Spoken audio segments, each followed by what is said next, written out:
오늘 이 시간 우리에게 주시는 하나님의 말씀, 구약성경 사무엘하 7장 1절에서 16절의 말씀, 신약성경 로마서 16장 25절에서 27절, 그리고 복음서 누가복음 1장 26절에서 38절의 말씀이 되겠습니다. 오늘은 대림절 네 번째 주간이 되겠고, 이번 주 금요일이 예수 그리스도께서 태어나신 성탄을 기념하는 성탄절이 되겠습니다. 위대하시고 자비로우신 하나님께서 보잘것없는 우리를 택하셔서 주님의 종으로 뽑으시고, 또 하나님의 구원 계획을 이루기 위해서 지금도 역사하시면서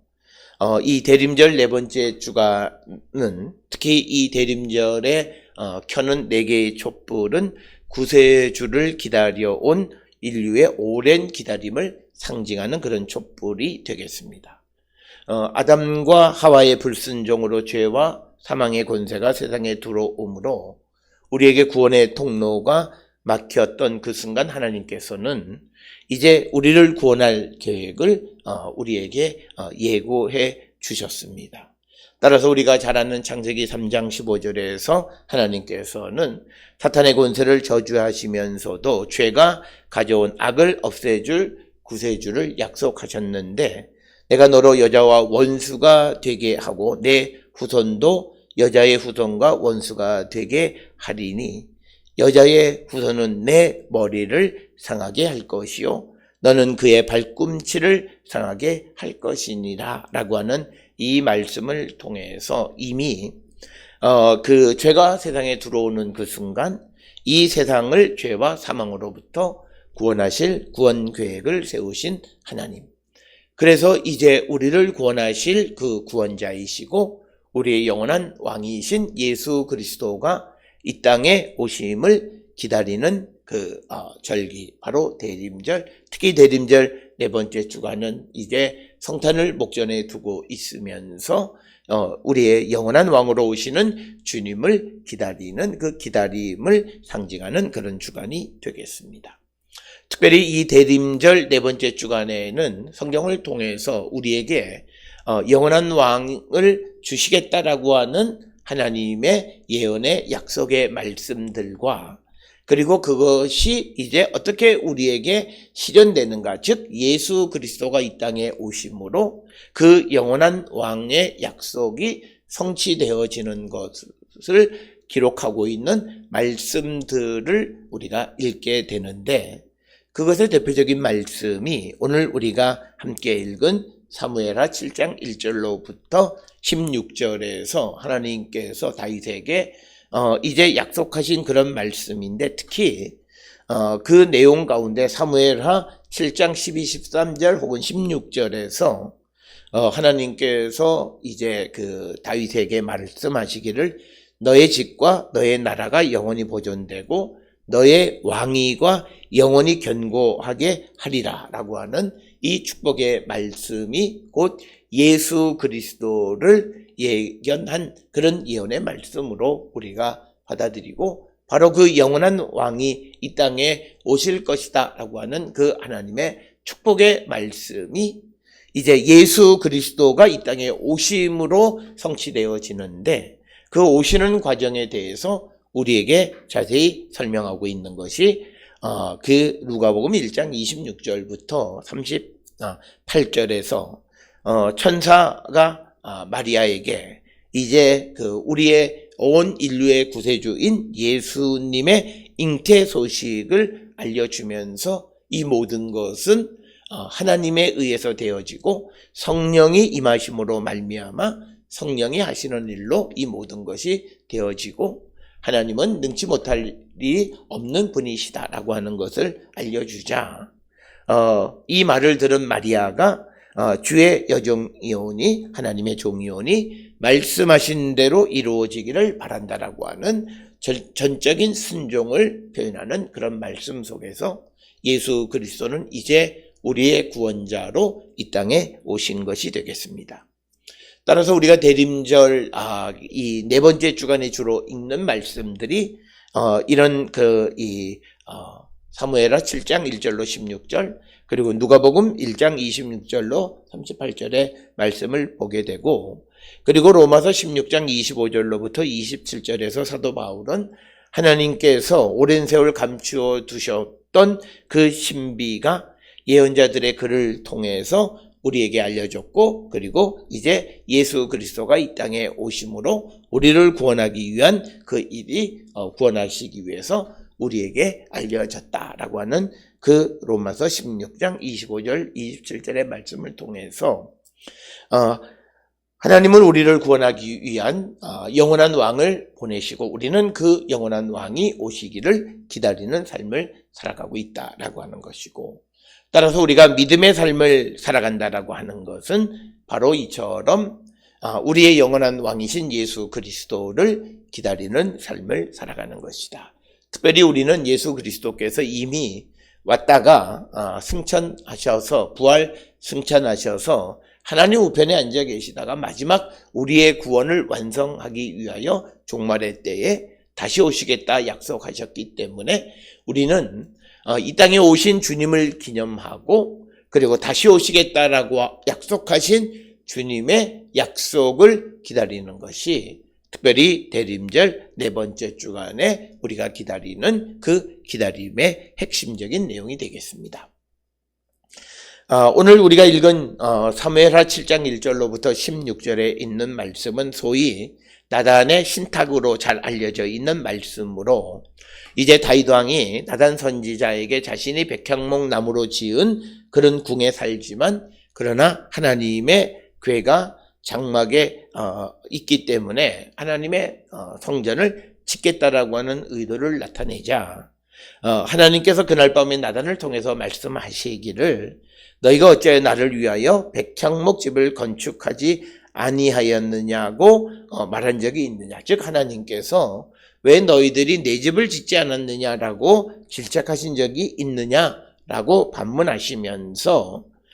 하나님께서는 이스라엘 백성들이 하나님을 위한 그런 화려한 집을 지어준다라고 하는 그런 것에 대해 관심을 갖기보다는 하나님께서 이제 그 다윗의 왕위와 그 가문을 영원히 있게 할 것이다. 그리고 그 나라의 왕위를 영원히 견고하게 하실 것이다. 그래서 영원한 왕으로서의 다윗 왕조에 대한 예언을 말씀하신 것이 오늘 우리가 읽은 사무엘하 7장 1절로 16절의 말씀이 되겠습니다.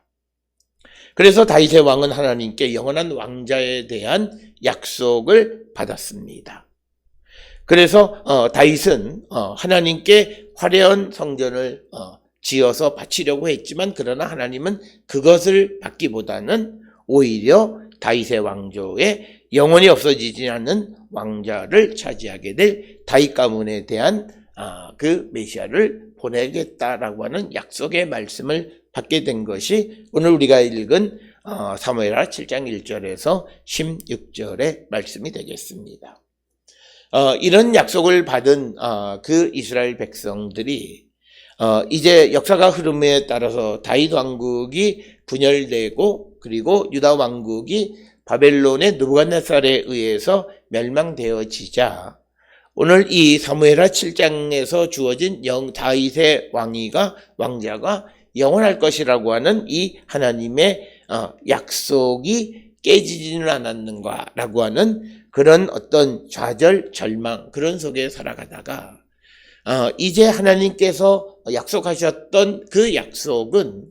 다윗의 가문을 잇는 그런 다윗의 정치적인 왕으로 이어져가는 그런 왕위가 아니라 다윗의 가문을 통해서 나신 예수 그리스도를 통해서 인류의 구원자, 인류의 메시아가 되시는 예수 그리스도의 탄생을 통해서 이어지게 됨을 우리에게 알려주는 겁니다. 오늘 주시는 사무엘하 7장 1절로 16절에 주시는 하나님께서 다윗에게 주신 그 축복의 말씀, 특별히 13절에 그의 나라 왕위를 영원히 견고하게 하리라. 그리고 16절에 너의 집과 너의 나라가 하나님 앞에서 영원히 보존되고 너의 왕위가 영원히 견고하리라고 하는 이런 말씀은 하나님께서 다윗의 믿음이 좋거나 다윗이 어떤 것으로 하나님께 바쳤기 때문에 그것에 대한 보상, 또는 다윗이 어떤 좋은 일을 계획하고 있기 때문에 그것에 대한 보상으로 주신 것이 아니라 전적으로 하나님의 계획에 의한 것이다 라고 하는 것입니다. 즉 이 땅을 위한 메시아 예수 그리스도를 보내시는 것은 인간의 요청에 의한 것도 아니고, 또 하나님이 인간에게 무엇을 요구하시면서 계획하신 것도 아니고, 전적으로 사람을 사랑하시는 하나님의 사람 사랑에 의해서 그 메시아가 우리에게 주어졌다라고 하는 것입니다. 여기서 중요한 것은 오늘 우리가 오히려 다윗이 하나님께 무엇을 드리고자 할 때 하나님은 내가 언제 그것을 너희들에게 요청했느냐라고 하는 것으로 그것을 정중하게 거절하면서 그들이 생각하지도 않았던 영원한 왕위, 그리고 그 나라와 그 가문이 망하지 않을 것이라고 하는 그 약속과 축복의 말씀을 주시는 것을 보게 됩니다. 이것은 전적으로 하나님의 계획에 의해서 주어지는 은혜이다라고 하는 것입니다. 그렇기 때문에 우리가 이 땅을 살아갈 때 우리가 인생을 살아가는 삶을 계획하고 그것을 열심히 살아가는 것도 좋은 것이지만, 특히 믿음 안에 있는 사람은 나를 통해서 하나님이 이루고자 하시는 하나님의 계획과 하나님의 섭리가 무엇인가를 여쭙고 그 섭리 안에 살아가기를 힘쓰는 자가 되어야 하고, 이 땅에 있는 모든 하나님의 사람들, 특히 하나님의 사람들에 대해서는 하나님이 특별히 그들을 사랑하시기 때문에 그들이 생각하지도 못했던 큰 은혜와 복을 계획하고 계시는 분이 하나님이시다라고 하는 겁니다. 그래서 디도서 3장 5절에서 강조하는 것이 뭐냐면 하나님의 사람 사랑. 그래서 그 하나님의 사람 사랑으로 말미암아 우리에게 그 영원한 왕, 우리의 구원자이신 예수 그리스도를 약속해 주셨다라고 하는 것입니다. 이처럼 다윗의 가문에게 그 약속해 주셨던 영원한 그런 왕에 대한 것이 정치적인 역사 속에서는 점점 희미해져 가고, 그리고 나라가 망하고 포로로 잡혀가고 돌아오고 또 외적의 침략 속에 살아가고 다른 나라의 지배를 받는 그런 어려운 환경 속에서 점점 그 희망을 잃어갈 때 하나님은 사람이 생각하지 못한 전혀 새로운 방법으로 그 하나님의 약속을 이루어 주셨다라고 하는 것입니다.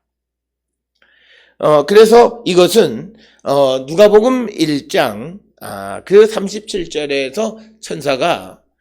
마리아에게 말할 때 대저 하나님의 모든 말씀은 능하지 못하심이 없느니라. 그래서 하나님께서 다윗의 가문의 영원함, 다윗의 왕자의 영원함을 약속하셨으면 그 약속은 반드시 하나님의 방법에 의해서 지켜진다라고 하는 것이고, 그것을 이루는 과정을 우리에게 설명해 주는 것이 누가복음 1장 26절로 38절의 말씀이 되겠습니다. 하나님께서 다윗에게 나단 선지자를 통해서 주셨던 신비한 구원의 약속이 예수 그리스도의 탄생으로 온 세상에 환하게 드러나게 되어졌다라고 하는 것입니다. 그래서 하늘에서 이슬이 내리는 것처럼 의로움의 구름처럼 하늘의 구원이 우리에게 다가오게 되어졌는데, 그것은 바로 이제 우리의 구세주 예수 그리스도의 탄생을 통해서 성취되어졌다라고 하는 것입니다. 특별히 오늘 주시는 누가복음 1장 26절로부터 38절의 말씀은 천사 가브리엘이 이제 마리아에게 그 예수 그리스도의 탄생을 알려주는 이야기가 기록되어져 있습니다. 특별히 오늘 주시는 이 본문의 말씀을 통해서 31절에 보라 내가 잉태하여 아들을 낳으리니 그 이름을 예수라 하라. 그런데 지금 마리아의 상황은 아직 결혼을 하지 않은 정혼한 처녀인 마리아에게 잉태를 한다라고 하는 것은 엄청나게 두려운 사건임에 틀림이 없습니다. 그렇게 되자 34절에서 마리아가 천사에게 말하기를 나는 남자를 알지 못하니 어찌 이 일이 있으리이까. 그러니까 남자를 알지 못하는 이 처녀에게 아이를 낳는다는 말도 말이 안 되거니와 남자를 한 번도 그런 관계를 갖지 않은 자에게 아이가 태어난다라고 하는 것, 이것은 도대체 있을 수 없는 일이라고 반문하는 것이 마리아의 반응입니다. 이런 반응에 대해서 35절에 천사가 가브리엘이 대답하기를 성령이 내게 임하시고 지극히 높으신 이의 능력이 너를 덮으시리니. 그러니까 성령이 임하심으로 하나님의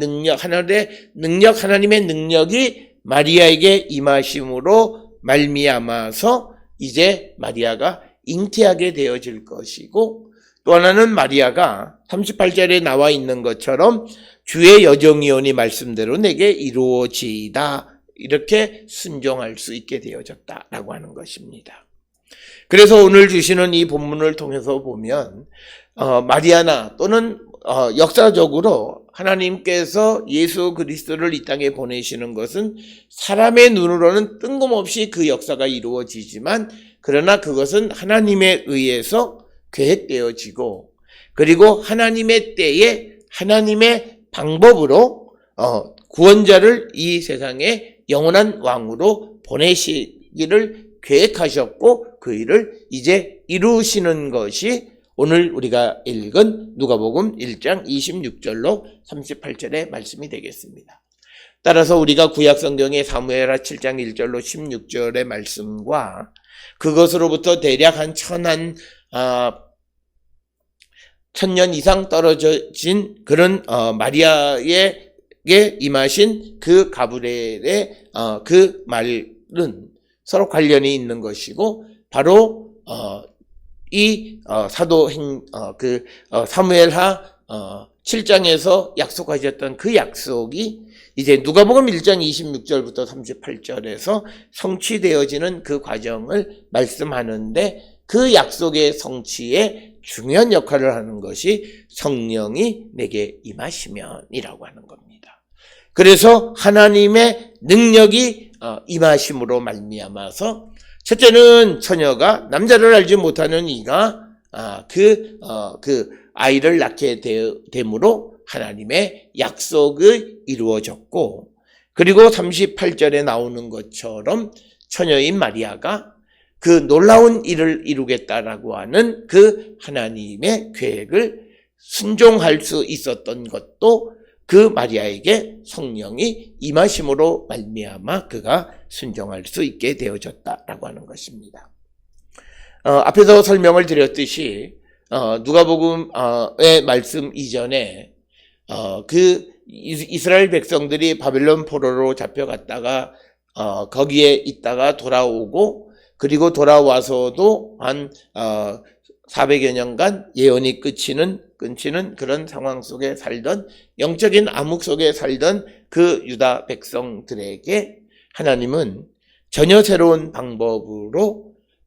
사무엘하 7장에서 약속하신 영원한 임금, 영원한 왕을 이제 보내시고자 구체적인 행동을 행하시는 것이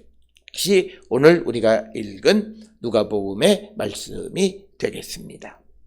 따라서 오늘 주시는 이 본문을 통해서 우리가 어떤 상황 속에서도 실망하거나 낭망하거나 절망하는 것이 아니라, 하나님의 말씀은 능하지 못하심이 없다. 즉 하나님의 말씀은 반드시 성취되어진다라고 하는 그 믿음을 가지고 우리가 순종할 때 우리는 하나님의 구원의 은총을 잊게 되어짐을 우리에게 가르쳐 줍니다. 따라서 우리가 오늘 주시는 본문에서 특히 마리아가 38절에 주의 여정이오니 말씀대로 내게 이루어지이다, 이 말을 했지만, 그러나 이것은 당시 처녀로서, 그리고 또 남자를 알지 못하는 이로서는 엄청난 일입니다. 오늘날 우리가 살고 있는 이 시대에도, 성이 자유로운 이 시대에도 홀로 아이를 키운다라고 하는 것이 무척 어려운데, 지금으로부터 한 3000여 년 2000여 년 전에 있는 그런 고대 사회 속에서 처녀가 아이를 낳는다라고 하는 것은 엄청난 일인데, 그 엄청난 일을 이 마리아가 순종할 수 있었던 가장 중요한 것은 35절에 성령이 내게 임하시면이라고 하는, 성령이 그에게 임하심으로 그가 온전히 하나님께 충성할 수 있고 순종할 수 있게 되어졌다라고 하는 겁니다. 우리가 하나님의 구원의 은총을 입으려면 우리에게 필요한 것은 순종입니다. 예수 그리스도께서도 우리를 구원하기 위해서 십자가에 달려 죽기까지 순종하신 거예요.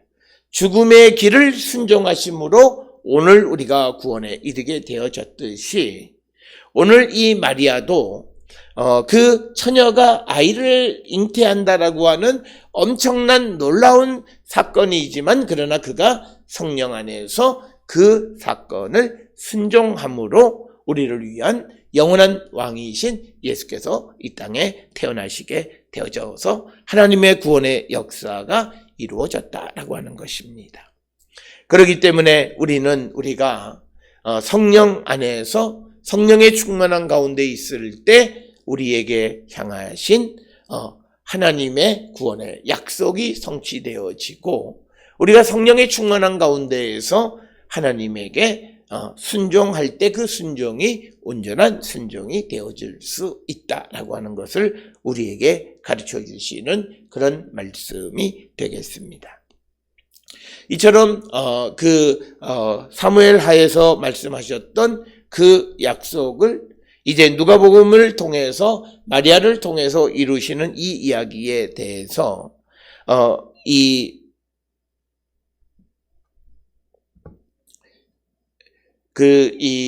로마서의 말씀에서는 이 오랜 세월 동안 감춰두었던 그 비밀을 계시해 주셨다는 거죠. 그 비밀은 그를 통해서 공개되어졌고, 영원하신 하나님의 명령을 따라서 모든 이방 사람들에게 알려져서 그들이 믿고 순종하게 되었다라고 하는 거죠. 바로 그 모든 그 감추어졌던 비밀이 알려진 것은 바로 예수 그리스도가 이 땅에 태어나셨다라고 하는 거죠. 그래서 아담과 하와의 불순종으로 우리의 구원의 통로가 막혔지만, 그러나 하나님께서는 그런 우리를 구원하기 위해서 또 다른 방식으로 예수 그리스도를 통한 영원한 임금을 우리에게 보내셔서 우리를 구원할 계획을 세우셨고 그것을 이루셨다라고 하는 것을 오늘 우리에게 보여주는 말씀이 되겠습니다. 예수 그리스도께서는 이 땅의 모든 어둠을 몰아내기 위해서, 그래서 어둠 속에 있던 우리를 구원하기 위해서 이 땅에 오시는 분입니다. 아담과 하와의 불순종으로 말미암아 그 죄의 권세와 사망의 권세가 세상에 들어왔지만, 그러나 이제 예수 그리스도께서 십자가의 죽으심으로 순종하심으로 그 죄의 권세를 끊어내고 우리에게 영원한 생명의 빛을 비춰 주셨습니다. 이 예수 그리스도를 우리가 믿고 기다릴 때에 우리는 그 구원에 이르는 거룩한 백성이 되어질 수 있다라고 하는 것을 기억하셔서, 저는 우리 모든 성도들이 이제 성탄의 때까지 영원한 임금 예수 그리스도를 우리가 기다리고 그 주님을 위해서 주님의 말씀에 예수님처럼 마리아처럼 전적으로 순종하기를 결단하는 우리 모든 성도들이 되어 주님의 구원을 바라보는 거룩한 백성들이 될 수 있기를 주의 이름으로 축원합니다.